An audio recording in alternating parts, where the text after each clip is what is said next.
আসসালামু আলাইকুম।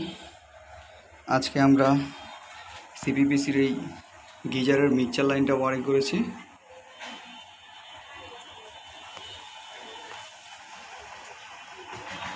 এই হচ্ছে ঝর্ণা, এটা হচ্ছে ঠান্ডা পানির জন্য, এটা হচ্ছে গরম পানির জন্য। এ হচ্ছে দুইটা কনসোল স্টোর, এটা গরম পানি, এটা ঠান্ডা পানি। এ হচ্ছে তিনটা কল, এটা ঠান্ডা পানি, এটা ঠান্ডা পানি, আর এটা হচ্ছে গরম পানি।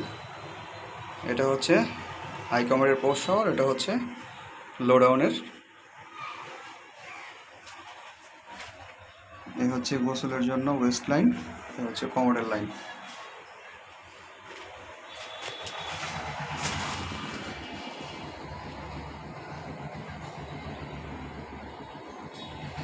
সবাই ভালো থাকবেন। আসসালামু আলাইকুম।